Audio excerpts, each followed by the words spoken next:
The Wind in the Willows by Kenneth Grahame. Chapter 1. The River Bank. The mole had been working very hard all the morning, spring cleaning his little home. First with brooms, then with dusters, then on ladders and steps and chairs, with a brush and a pail of whitewash, till he had dust in his throat and eyes, and splashes of whitewash all over his black fur, and an aching back and weary arms. Spring was moving in the air above and in the earth below and around him, penetrating even his dark and low little house with its spirit of divine discontent and longing. It was small wonder then that he suddenly flung down his brush on the floor and said, "Bother!" and "Oh, blow!" and also, "Hang spring cleaning!" and he bolted out of the house without even waiting to put on his coat. Something up above was calling him imperiously, and he made for the steep little tunnel, which answered in his case to the gravelled carriage drive owned by animals whose residences are nearer to the sun and the air. So he scraped and scratched and scrabbled and scrooged. And then he scrooged again, and scrabbled and scratched and scraped, working busily with his little paws, and muttering to himself, "Up we go, till at last his snout came out into the sunlight, and he found himself rolling in the warm grass of a great meadow. "Oh, this is fine," he said to himself. "This is better than whitewashing." The sunshine struck hot on his fur, soft breezes caressed his heated brow, and after the seclusion of the cellarage he had lived in so long, the carol of the happy birds on his dulled hearing, almost like a shout. Jumping off all his four legs at once, in the joy of living and the delight of spring without its cleaning, he pursued his way across the meadow till he reached the hedge on the further side. "Hold up!" said an elderly rabbit at the gap. "Sixpence for the privilege of passing by the private road." He was bowled over in an instant by the impatient and contemptuous mole, who trotted along the side of the hedge, chaffing the other rabbits as they peered hurriedly from their holes to see what the row was about. Onion sauce, he remarked jeeringly, and was gone before they could think of a thoroughly satisfactory reply. Then they all started grumbling at each other. "Well, how stupid you are! Why didn't you tell him? Well, why didn't you say? You might have reminded him," and so on, in the usual way. But, of course, it was then much too late, as is always the case. It all seemed too good to be true. Hither and thither through the meadows he rambled busily, along the hedgerows, across the copses, finding everywhere birds building, flowers budding, leaves thrusting, everything happy and progressive and occupied. And instead of having an uneasy conscience pricking him and whispering, "Whitewash," he somehow could only feel how jolly it was to be the only idle dog among all these busy citizens. After all, the best part of a holiday is perhaps not so much to be resting yourself as to see all the other fellows busy working. He thought his happiness was complete when, as he meandered aimlessly along, suddenly he stood by the edge of a full-fed river. Never in his life had he seen a river before. This sleek, sinuous, full-bodied animal, chasing and chuckling, gripping things with a gurgle and leaving them with a laugh, to fling itself on fresh playmates that shook themselves free and were caught and held again. All was a shake and a shiver, glints and gleams and sparkles, rustle and swirl, chatter and bauble. The mole was bewitched, entranced, fascinated. By the side of the river he trotted as one trots when very small by the side of a man who holds one spellbound by exciting stories.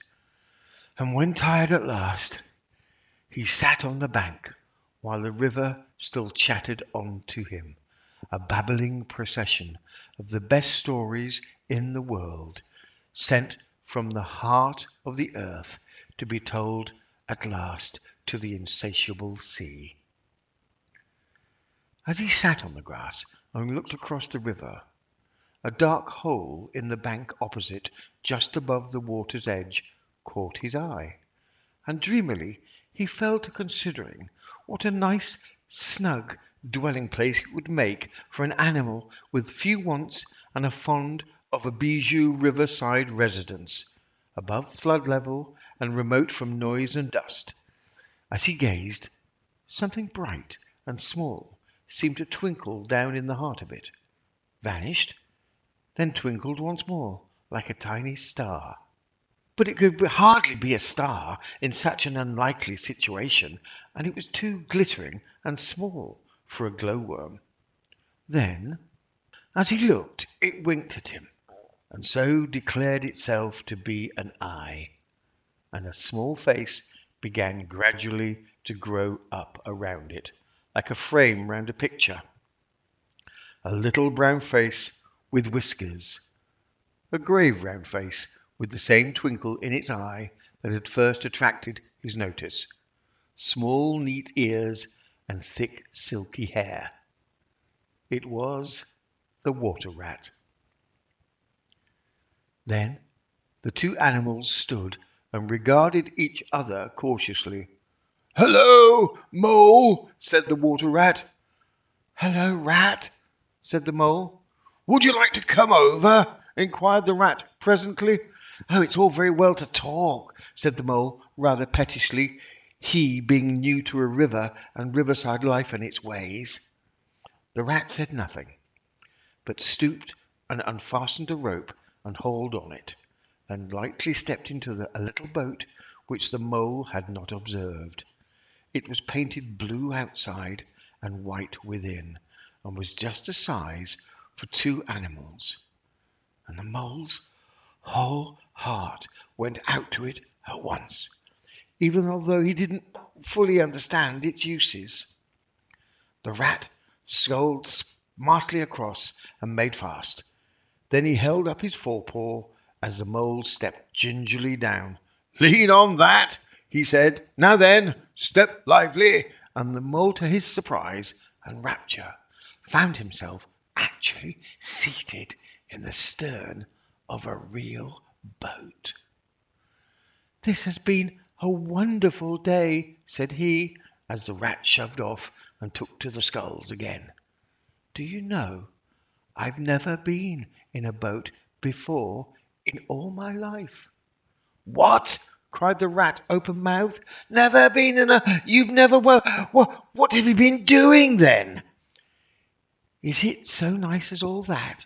asked the Mole shyly, although he was quite prepared to believe it, as he leant back in his seat and surveyed the cushions, the oars, and the rowlocks, and all the fascinating fittings, and felt the boat sway lightly under him.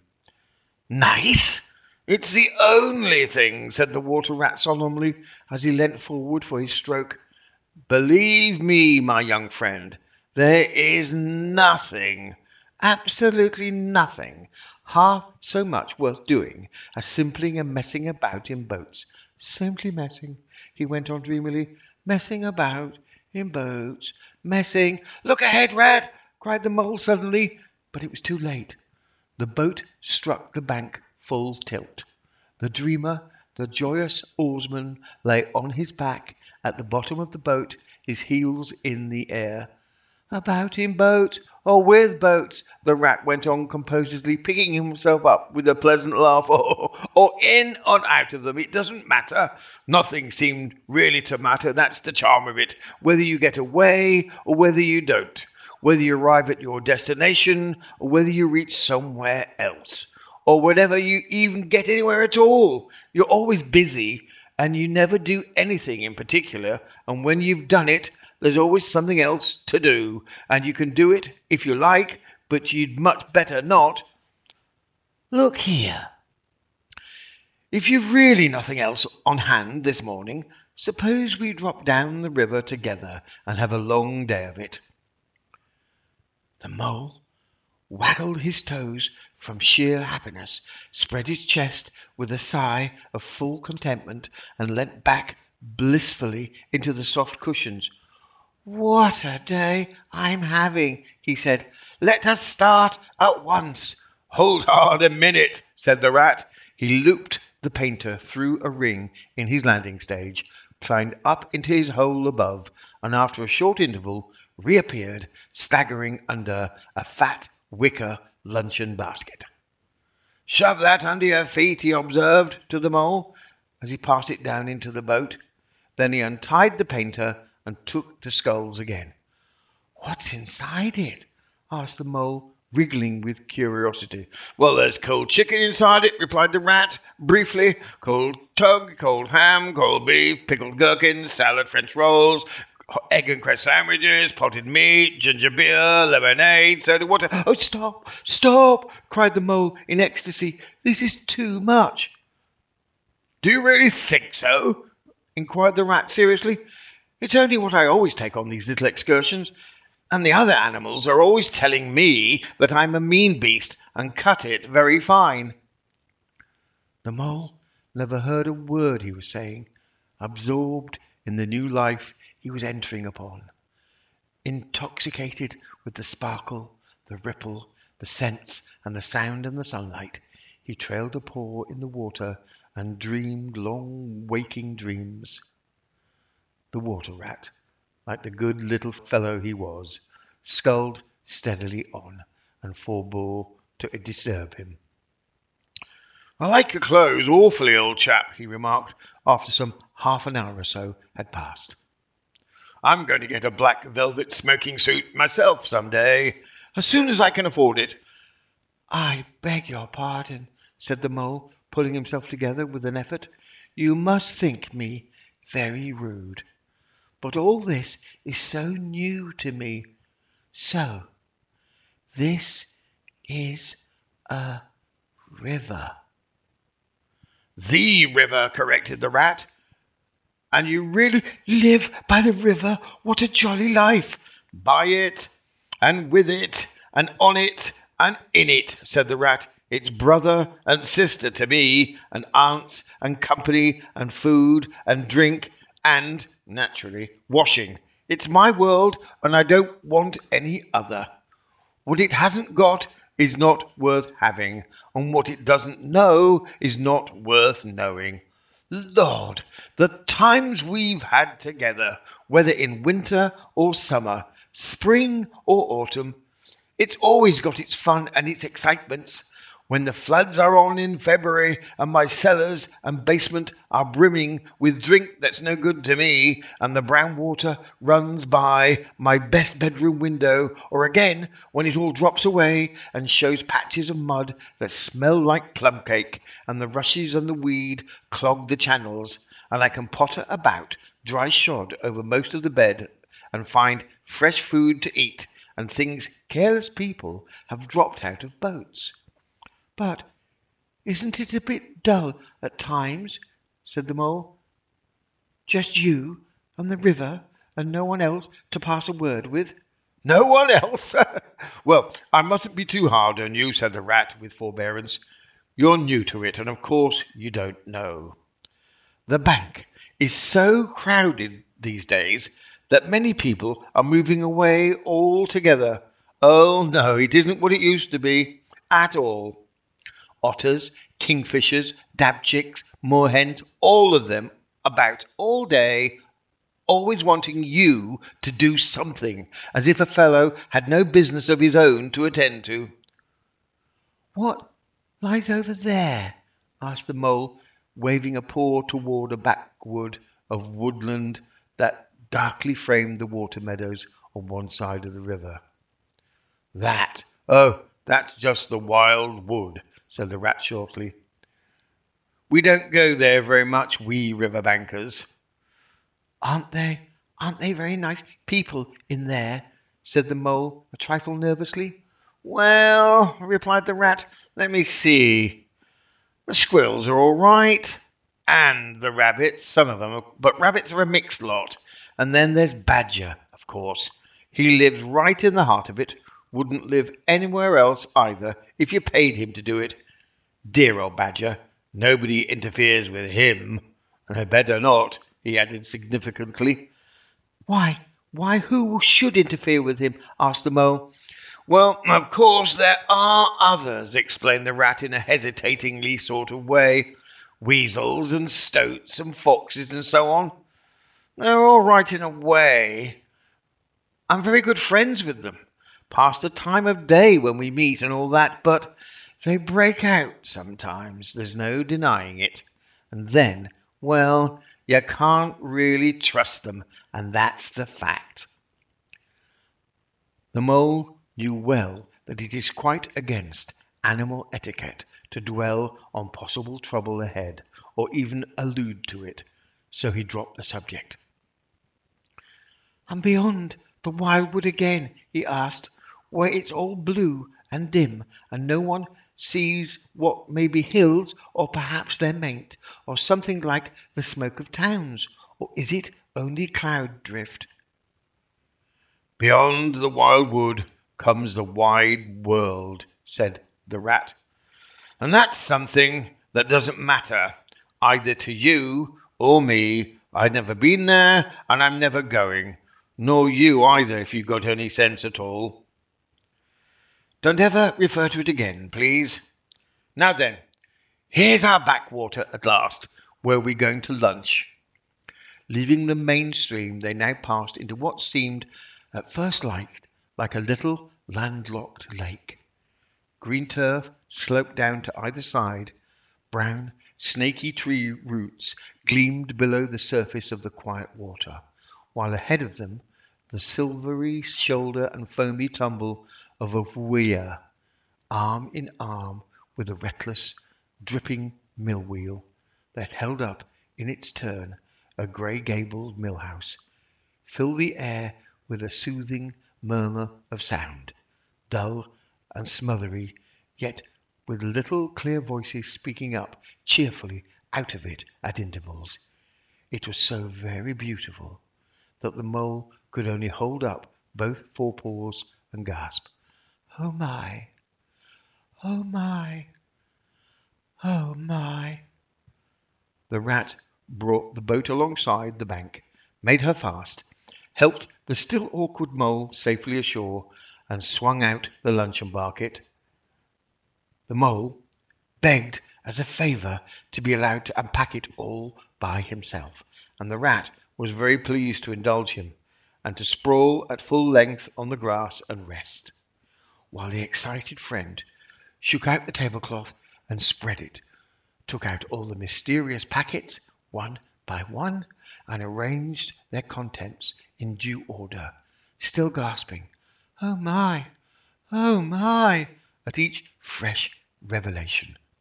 When all was ready, the rat said, "Now, pitch in, old fellow," and the mole was indeed very glad to obey, for he had started his spring cleaning at a very early hour that morning, as people will do, and had not paused for a bite or sup, and he had been through a very great deal since that distant time, which now seemed so many days ago.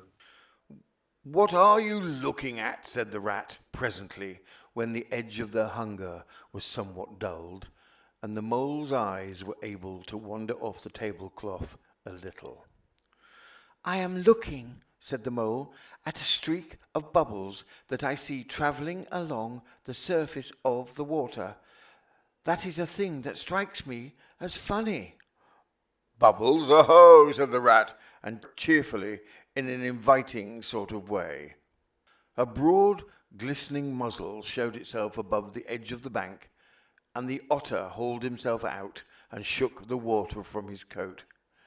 "Greedy beggars," he observed, making for the provender. Why didn't you invite me, Ratty? This was an impromptu affair, explained the rat. But by the way, my friend, Mr. Mole. Proud, I'm sure, said the otter, and the two animals were friends forthwith. Such a rumpus everywhere, continued the otter. All the world seems out on the river today. I came up this backwater to try and get a moment's peace, and then stumbled upon you fellows. At least, I beg your pardon, I didn't exactly mean that, you know. There was a rustle behind them, proceeding from a hedge wherein last year's leaves still clung thick, and a stripy head with high shoulders behind it peered forth on them. Come on, old badger, shouted the rat. The badger trotted forward a pace or two, then grunted, company, and turned his back and disappeared from view. That's just the sort of fellow he is, observed the disappointed rat. Simply hates society. Now, we shan't see him any more today. Well, tell us, who's out on the river? Well, Toad's out for one, replied the otter, in his brand new wager boat. New togs, new everything. The two animals looked at each other and laughed. Once it was nothing but sailing, said the rat. Then he tired of that and took to punting. Nothing would please him but to punt all day and every day. And a nice mess he made of it. Last year it was houseboating, and we all had to go and stay with him in his houseboat and pretend we liked it. He was going to spend the rest of his life in a houseboat. It's all the same. Whatever he takes up, he gets tired of and starts on something fresh. Such a good fellow, too, remarked the otter reflectively, but no stability, especially in a boat. From where they sat, they could get a glimpse of the main stream across the island that separated them, and just then a wager boat flashed into view. The rower, a short, stout figure, splashing badly and rolling a good deal, but working his hardest. The rat stood up and hailed him, but Toad, for it was he, shook his head and settled sternly to his work. He'll be out of that boat in a minute if he rolls like that, said the rat, sitting down again. Of course he will, chuckled the otter. Did I ever tell you that good story about Toad and the lockkeeper? It happened this way. Toad and an errant mayfly swerved unsteadily athwart the current in the intoxicated fashion affected by young bloods of mayflies seeing life. A swirl of water and a cloop, and the mayfly was visible no more. Neither was the otter. The mole looked down. The voice was still in his ears, but the turf whereon he had sprawled was clearly vacant. Not an otter to be seen as far as the distant horizon. But again there was a streak of bubbles on the surface of the river. The rat hummed a tune, and the mole recollected that animal etiquette forbade any sort of comment on the sudden disappearance of one's friends at any moment for any reason or no reason whatever. Very well, said the rat. I suppose we ought to be moving. I wonder which of us had better pack the luncheon basket. He did not speak as if he were frightfully eager for the treat. Oh, please let me, said the mole. So, of course, the rat let him. Packing the basket was not quite such pleasant work as unpacking the basket. It never is. But the mole was bent on enjoying everything, and although just when he had got the basket packed and strapped up tightly, he saw a plate staring up at him from the grass, and when the job had been done again, the rat pointed out a fork which anybody ought to have seen, and last of all, behold, the mustard pot, which he had been sitting on without knowing it. Still, somehow, the thing got finished at last, without much loss of temper. The afternoon sun was getting low as the rat sculled gently homewards in a dreamy mood, murmuring poetry things over to himself and not paying much attention to Mole. But the Mole was very full of lunch and self-satisfaction and pride, and quite at home in a boat, so he thought, and was getting a bit restless besides, and presently he said, "Ratty, please, I want to row now." The rat shook his head with a smile. "Not yet, my young friend," he said. "Wait till you've had a few lessons. It's not so easy as it looks." The Mole was quiet for a minute or two, but he began to feel more and more jealous of Rat, sculling so strongly and so easily along, and his pride began to whisper that he could do it every bit as well. He jumped up and he seized the sculls so suddenly that the rat, who was gazing out over the water and saying more poetry things to himself, was taken by surprise and fell backwards off his seat with his legs in the air for the second time, while the triumphant Mole took his place and grabbed the sculls with entire confidence. "Stop it, you silly ass!" cried the rat from the bottom of the boat. "You can't do it! You'll have us over!" The Mole flung his sculls back with a flourish and made a great dig at the water. He missed the surface altogether. His legs flew up above his head, and he found himself lying on the top of the prostrate rat. Greatly alarmed, he made a grab at the side of the boat, and the next minute, sploosh, over went the boat, and he found himself struggling in the river.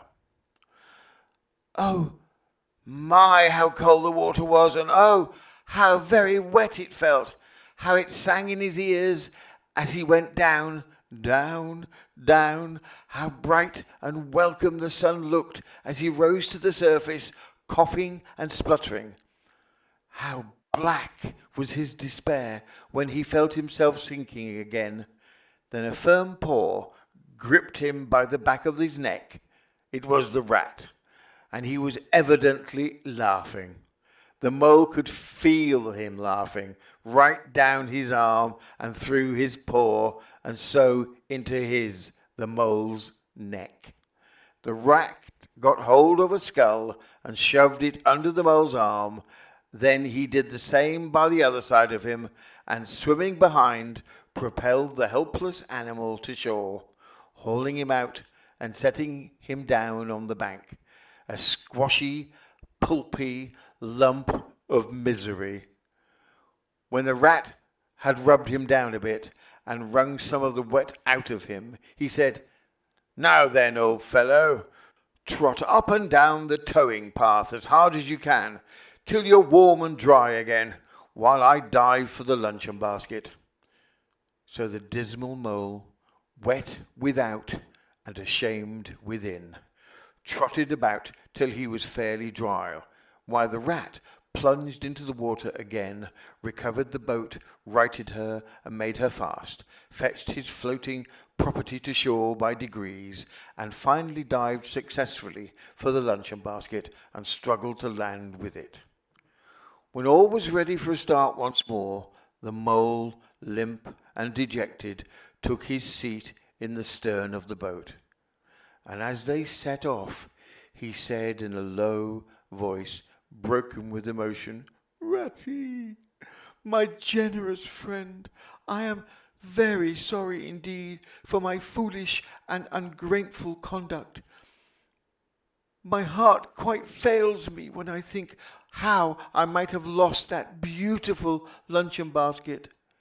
Indeed, I have been a complete ass, and I know it.